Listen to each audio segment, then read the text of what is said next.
Okay. Oh, so we got some more. All right, well, we're going to get started. We are here to tell you about the Street to Home project that just finished up its 5th year. And we're going to tell you about the lessons we learned from this 5-year interdisciplinary homeless outreach project.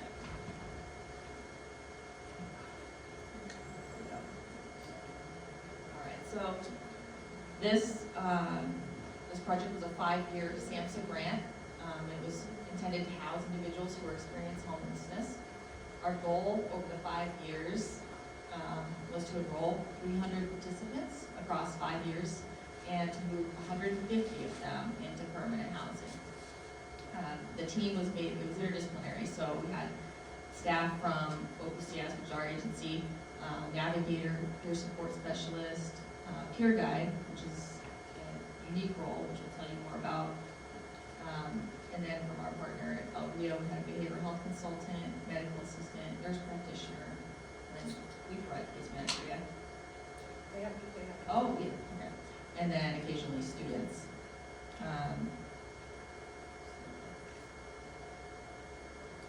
So it was primarily 2 partners, OPCS, which we support about 2,000 households per year. We offer outpatient services, and we have about 11 locations throughout Tucson. And we were partnered with LBO Health, which is an FQHC. They serve over 100,000 a year in 13 locations. And then we have a video to share with you just to get started, to give you kind of the context of the situation of what the work that we were involved in.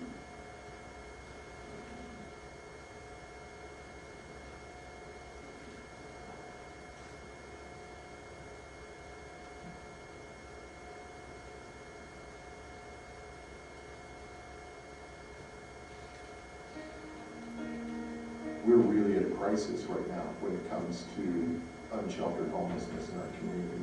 We've had, over the last 5 years, about a 300% increase in persons who are unsheltered and homeless. So this has reached a real health crisis level within our community that needs to be resolved. So much of the last 40 years of homelessness we've spent managing homelessness. We haven't spent solving homelessness. Oklahoma Community Services has been serving people in Pima County since 1996. We focus on homelessness in a few different areas, one being veterans who are leaving facilities such as the psychiatric hospital or emergency room who are homeless. We serve folks who are coming out of incarceration, jail, prison, and then people who are living on the streets who are unsheltered and homeless in our community. But the string that kind of pulls it all together is homelessness.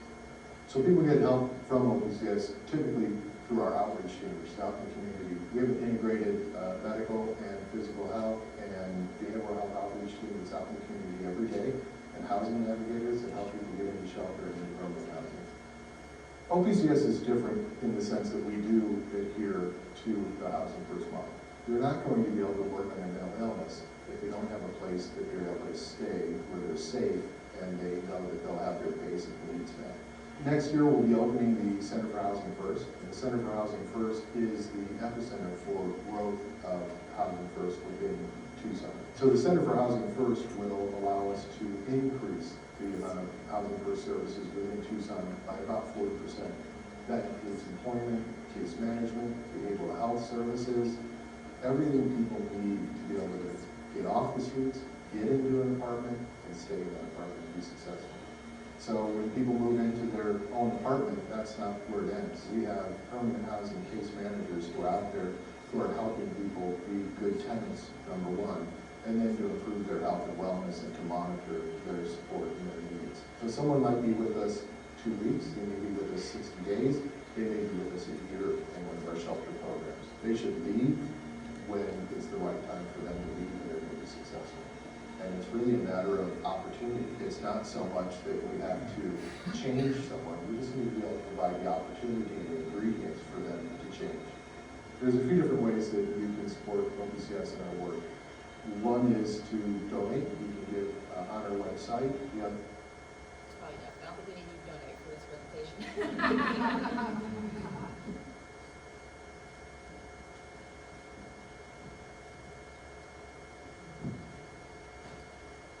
Good afternoon, everyone. Can you guys hear me all right? All right. So, good afternoon, everyone. My name is Nieves. I'm a navigator, a housing navigator with Oakland Community Services. This is Nicole. This is my fearless leader, D. Those were actual clients and actual staff that were not paid actors. Yeah, I just gotta make that disclaimer right there. So, how do we start? Last night, about 2 o'clock in the morning, I was thinking on this presentation, but it's like everyone has already said what I wanted to say. I'm like, they already took all the good points about it. We talked about encampment engagement. You've seen encampment engagement in there. I saw a presentation where they were talking about this residential housing first, etc., that we are working with individuals. So these conferences I like because you measure how much you get as to how much you get validated or how many notes you take. So I pray that most of you being 85 to 90% validated and 10% knows, that means that you're doing a great job in what you're doing. So what has not been talking about? What has not been talked about? And if you notice, my English is kind of perfect. I have placed strategic interpreters in the room. You don't understand what I'm saying? But the one aspect that we have not talked about is the people element. We do what we do. We do what we do because we love it. But it's not easy sometimes working with a team. Our team is a combination of the Goonies and the Avengers. Right, so it's like, personally, I said the most inappropriate things at the most opportune times. My fearless leader, every time that she's like upset or frustrated, you're talking to her, she starts blinking her eyes like you just leave her alone. But she's like the Google of housing. We have another co-worker that we send them, this is a true story, we send them to a court 2 hours away to go quash a warrant, because we take clients to quash warrants throughout the state of Arizona, and he lost his service on the phone. He ended up like 20 minutes to New Mexico. But when we come together in our strengths, we complement each other, and we do what we love to do. For example, I spent 17 years in prison. Been out for 14. Glory to God. When I got out in 2009, she was just starting as a case manager. She was my very first case manager coming out from prison. Now she's my boss. And all of the team members on our team has lived experience, which is the part that makes the difference on this field. I would dare to say that most people in this room has had some sort of lived experience.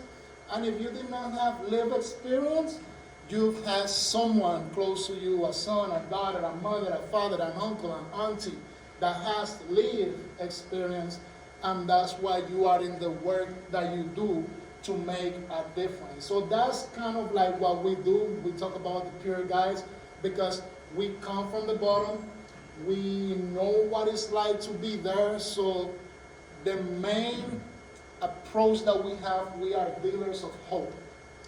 Because these individuals, when we find them in the desert, we navigate them, we place them into housing, and after housing, we continue with them so many years later. We still have clients that we housed like 3-4 years ago. They still contact us, say, I'm having these issues, because we need to provide that aftercare in order to be successful in what we do. One last example as to the type of program and work atmosphere that we have. I remember in 2013, I had a client, and she became eventually a program manager with El Pueblo. And today, she is a program manager with the city and doing great things.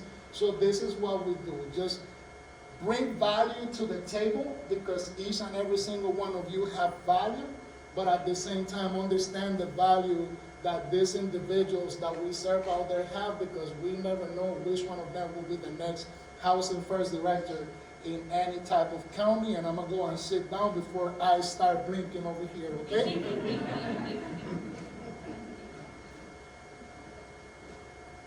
Can everybody hear me? Yeah. So my name's Deidre. I am the lead navigator for our outreach department at Old Pueblo in Tucson. I have a similar backstory to Will's. I came in through Old Pueblo back in 2006. I came in from prison.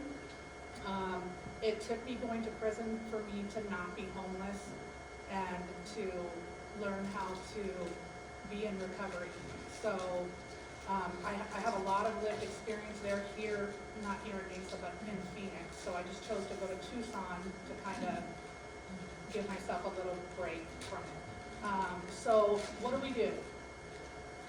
So we go out with our whole team, and sometimes we go out as a small team, and sometimes we collaborate with many agencies. We usually do that on Wednesday mornings.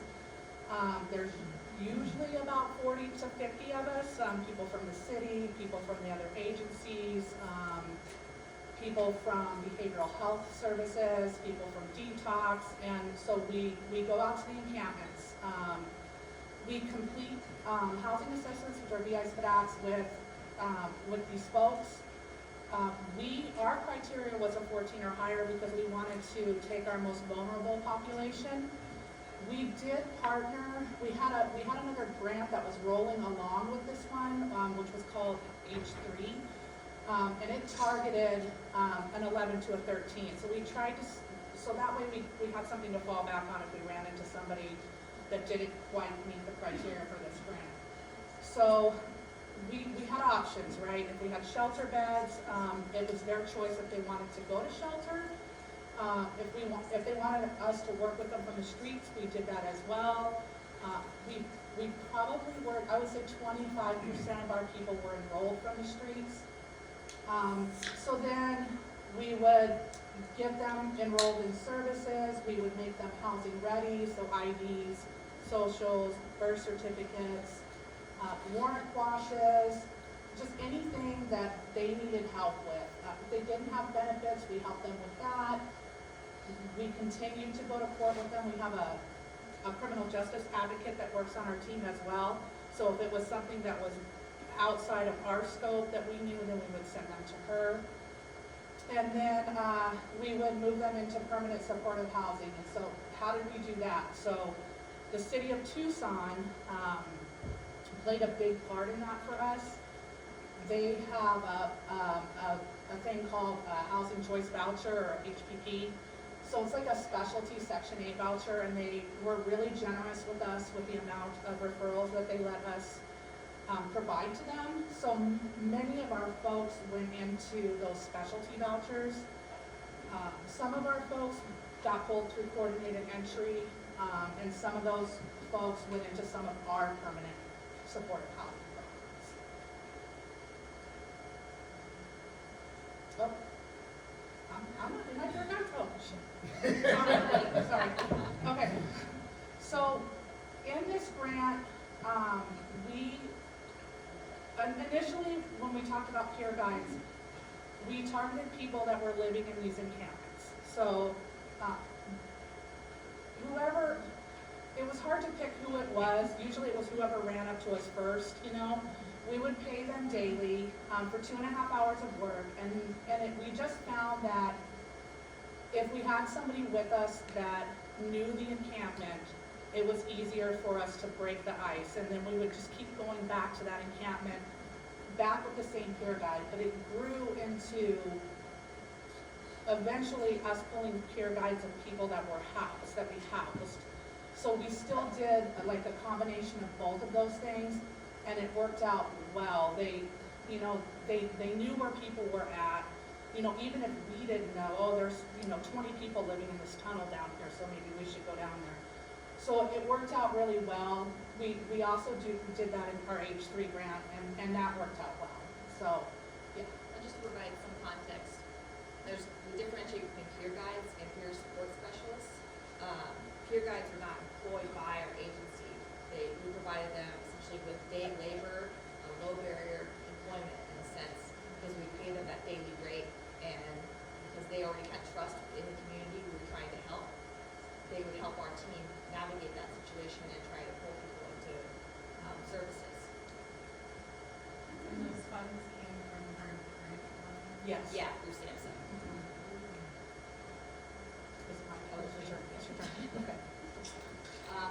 general demographics of the people that we serve. So we were required to collect a tool called the GIPRA that was required by SAMHSA.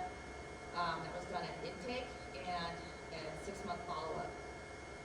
Overall, we had 327 of them at intake.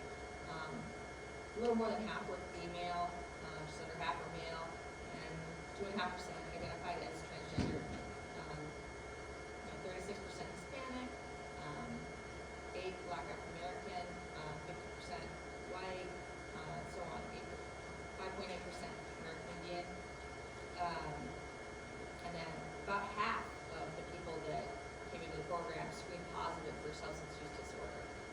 And at 4 years is about the average time that they had spent homeless, and overall, 13% of the population identified as LGBTQIA+, which includes the transgender folks that I had in the table.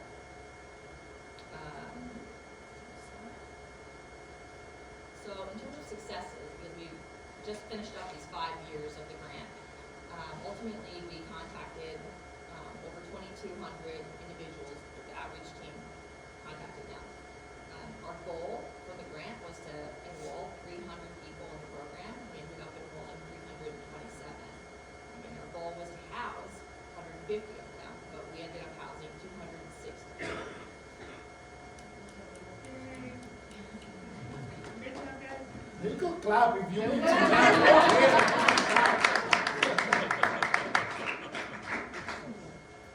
So in terms of other metrics, at follow-up, 66% of participants were abstinent from all substances. Now, it wasn't increased, but at intake, 58% indicated that they were abstinent. And then, see, education and employment at intake, it started out as just about 9% were pursuing education or employment, and 24% were pursuing it at follow-up. Social connectedness was an increase, though although small. At intake, 80% said that they were socially connected at intake, which is something that we wanted to point out because something that has to be considered in these situations is that these individuals are coming from community, they have social connections, so the social connectedness is already high. But if we looked at the individual data, there were many individuals that their social connectedness went down, even though it averaged out as an increase, because you're taking them from a group of people that they identify as family, friends, and community. That's a lesson there. Yeah, so that's a lesson learned. And then there was 61% people had increase in income from all sources. You were gonna say something about what we did to social connectedness. We had a property that. Oh, yeah, so when I was talking to Nicole about this earlier, when we were talking about the social connectedness, what I was telling her was, if we went into an encampment and we took, 5 people from that encampment because we had 5 beds open, theirs probably didn't go down. But if we only had 1 bed and we were taking the most vulnerable person out of there, I'm assuming that theirs went down because we just took them out of their safe space, right? So I think there's a lot of things that played into that. There were, on the GIPRs that I did in the beginning, most of the people stated they didn't have me. I was a little surprised that it didn't go up more, but It was Well, high overall. Another key that we use for the social connectedness, we started, I came into this position during COVID, so a lot of stuff was being done Zoom, online, but after the guidelines started dropping down, we reinstated what it was called a community support group. The community support group for our clients, we provided transportation to bring them to the location. It was a neutral location that didn't feel clinical. It was open to the community because individuals that were on the shelter, individuals that had gone into housing, if they have friends and people like that, they will come in. We will talk about life skills, credit scores, conflict resolution, general topics that allow them to stay connected. We will make activities, barbecues, go to the zoo, go to social outings, and that allow them to be part of something, because most of these individuals, they've been rejected and neglected, wherever it is, out in remote places, and to bring them into something that they could say they belong, that they could help us out in the pure guidelines and all of that stuff. He made a real great difference on that. Can I ask, while we're looking at these numbers, you said at follow-up, Yes, how far out is that? it's about 6 months. 6 months? Yeah, And then income from all sources. that, Quantify that. yeah, all sources. It could have included benefits like social security, disability, it could include earned income from employment. It could have included cash assistance, like from friends or family helping them out, but their income went up in some And capacity. what was your baseline number? I don't have it on me, but I'd be happy to follow up with you if you want. And to respond to your follow-up questions, that's the importance of building relationships with these individuals, because if any of you ever been on a SAMHSA grant, you got to do this gap, and when you do the intake, you do it at the initial connection, and then that window for follow-up, it opens at the 4-month mark, and you have about 4 months until the 8-month mark to complete that follow-up. What happens sometimes, people move, people disappear, and the relationship that you built with the individuals will make the individual wants to see you, want to connect, want to touch bases again, not only because you guys build up a good relationship, but because also there was a $20, $30 gift incentive too. You know, I'm just for the pride of what we did, our follow-up rate, it was 92%. 92% when the national the national average is 60%. So. Yeah. So some additional outcomes here. General mental health symptoms decreased, which included depression. There was an 18% decrease, anxiety 16%, hallucinations 61%. I'm going to assume that has good connections to medical care, getting medications that are needed. Trouble understanding, concentrating decreased 10%. Controlling violent behavior decreased 16%. Drug and alcohol use in general went down. And specifically, alcohol use went down by 35%. Cocaine, crack went down 100%. Marijuana went down 43%. Opiates, 68% decrease. Meth, 56%. The others were small numbers. Benzos and tranquilizers, sedatives, but they went down 100% as well. Did you look into what that was? Yes, yeah, we connected them to NAT services.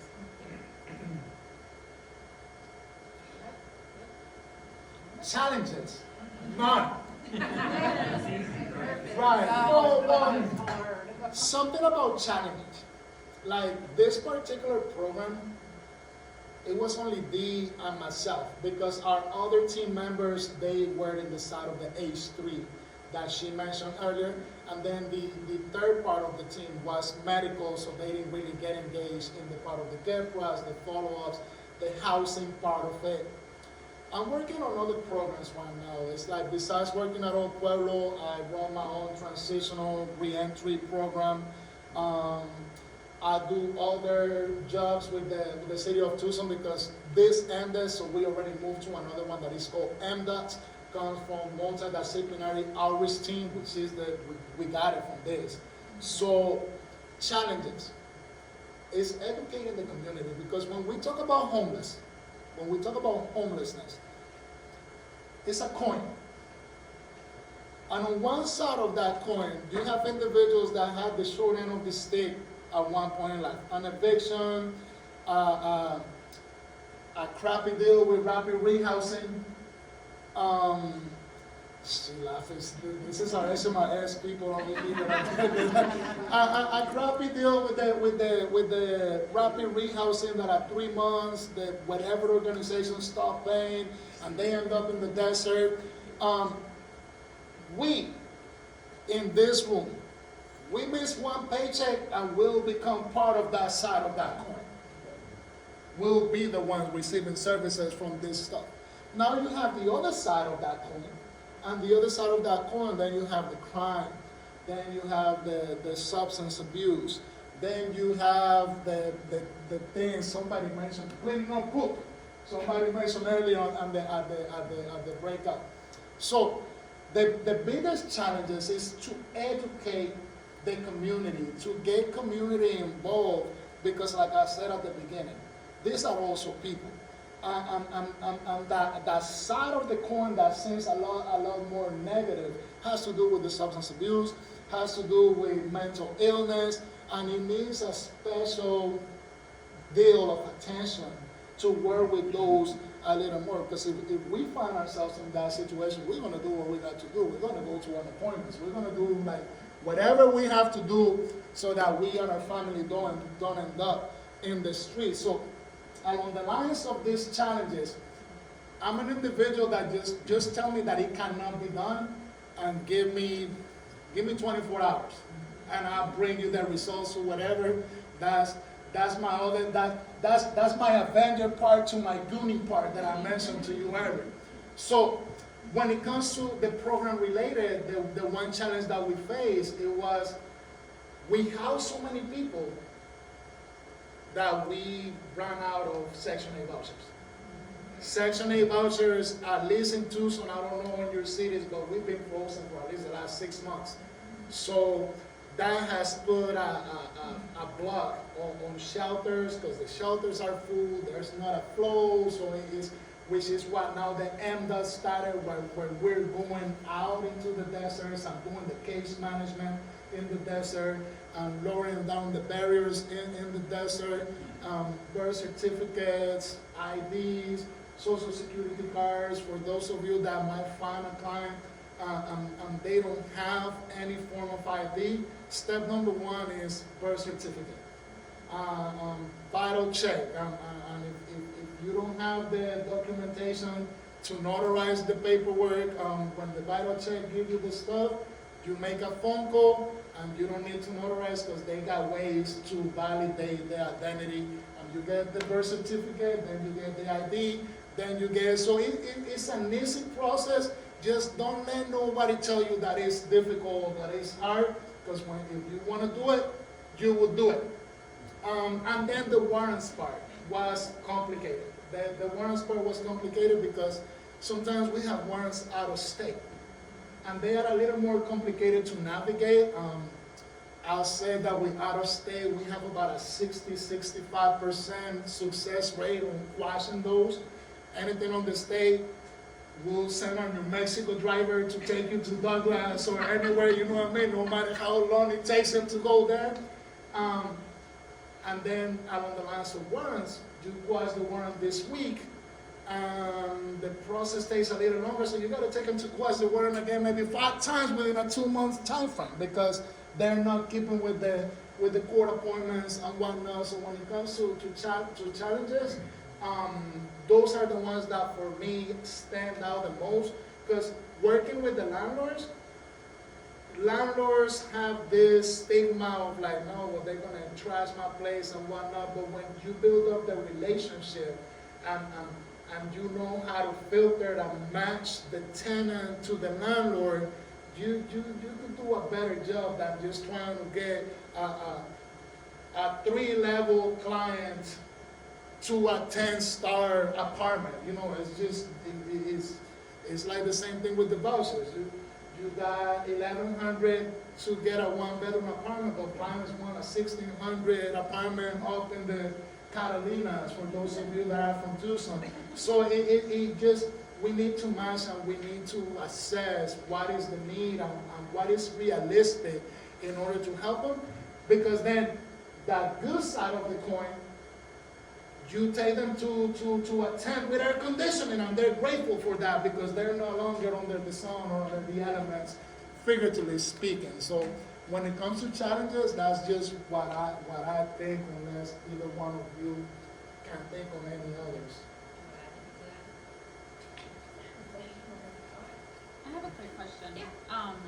So when clients are placed into the permanent supportive housing, you had mentioned that half of them had struggled with substance Is there a continued challenge with them Yes. continuing to use? Okay. Yeah. How is that navigated? So, we're gonna, in the lessons learned, we're probably gonna talk a little bit more about this, but, oh, okay, well then there we are. Ask and you shall receive, right? So, one of the biggest struggles that I personally had with this grant was that there was one particular point where we were, for the very, very vulnerable people, we were moving them in our electronic health record to a permanent supportive housing case manager because they were gonna need that support. And then at some point, and it may have been right around COVID when we lost a lot of staff, we just couldn't support that anymore. And so it's like, kind of like Will was saying a little bit ago, you know, to this day, you know, I've been involved in this grant since its conception, or right after its conception. I still have clients that call me every year to help with an annual. I still have clients or landlords calling me to say, you know, this person has a lot of foot traffic, there's a smell of fentanyl in the unit. So it's about like building those relationships with those landlords so that they'll contact you. It's about building that relationship with your client and doing what you say you're gonna do and being there for them, and then going and seeing them, and just, you know, for me, I'm pretty straightforward. It's about, you know, look, if this continues, you're not only gonna lose your housing, but you're gonna lose your housing voucher.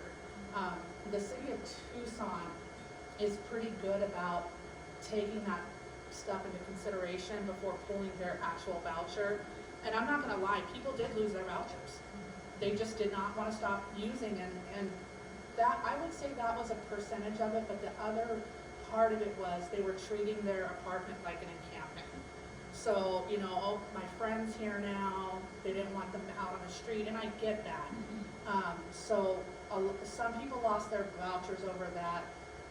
We always tried to go back to MAT services for people that were using any kind of opiates. But sometimes we just couldn't, there wasn't anything that we could do to save them, and it was really sad. It was really, really sad. But I know Will was talking about like the two-sided coin with the damage, and you know, we recently got a call from a landlord, and she was actually calling on behalf of the owner because the client, one of our clients, got evicted and had done $6,400 worth of damage to the apartment. So, you know, we're a nonprofit, we don't have that type of funding, but, you know, we wanted to keep that relationship with that landlord, so what we did was, we had our homeless work program, because the trash out alone was like $2,500 of that. So we had our homeless work program go in there and trash out the unit, to save that money, and then we used other resources to try to pay back some of that money. So the landlords that you get, you've gotta keep them close to you. You gotta make them happy. Yeah. Oh, do I keep going? Okay. So we talked about long-term engagement. So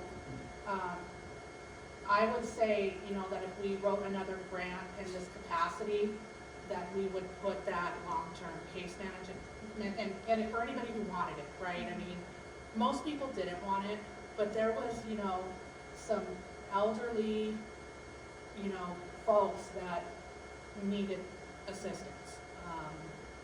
So we talked about us still being contacted.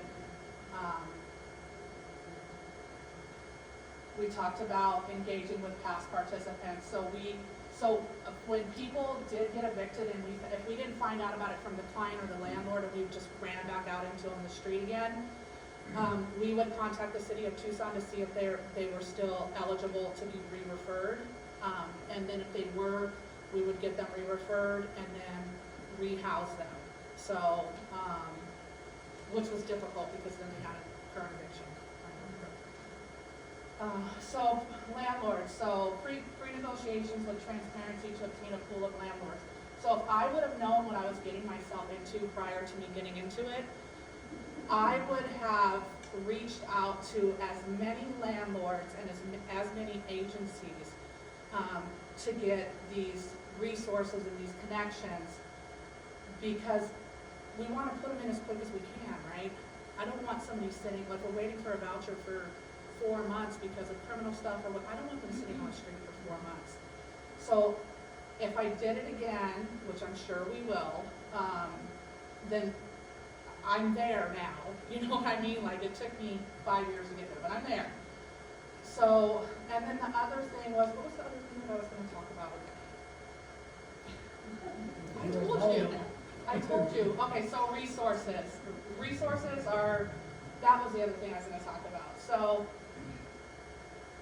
unfortunately, how Will was saying that 8 months ago, or back in August, the voucher stopped, we got put on a freeze. I would just discourage anybody from putting all their eggs in one basket, because if that would have happened to us midway through the grant, we would have been in trouble probably. So if I had it to do all over, which I'm sure I will, it is just finding, like, making connections with other agencies who do permanent supportive housing, like making friends, right? So that way, if you run out of vouchers, you may be able to get somebody in through a coordinated entry referral. I know they're moving kind of away from that right now. Some people are getting in without that. So, you know, if you have a resource, use it. Well, along the lines of that is sometimes organizations could tend to be territorial, and it doesn't work on this field. Not on this field, you know, like for example, this very same grant that we ran for the last 5 years, there's another organization in Tucson that just started doing the exact same thing. And now we're coming alongside them and guiding them, and this is how you do it, and how can we support you and whatnot, because we know the value that is in this, and we know the value that there is in developing the new people that is coming behind us, you know what I mean? Because if we continue, this is one of my favorite quotes, and with this one I said before I start thinking. Thinkers think, and doers do. But until doers start thinking and thinkers start doing, change will be another word in the overburdened vocabulary of the talkers who talk. So we are here. Yes. You know what I mean? Yeah. Yeah, thank you. Interpreters, I got interpreters sitting around, so that's what we're doing. Subtitles. Yes. Yeah.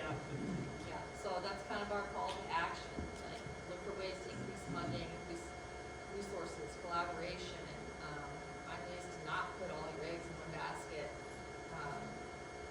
Yeah, that's street to home program. Questions? I tell you what, you gotta do that clap again louder, because I was recording this and I want to get you guys clapping. Come on, let's do this. Let's do it again.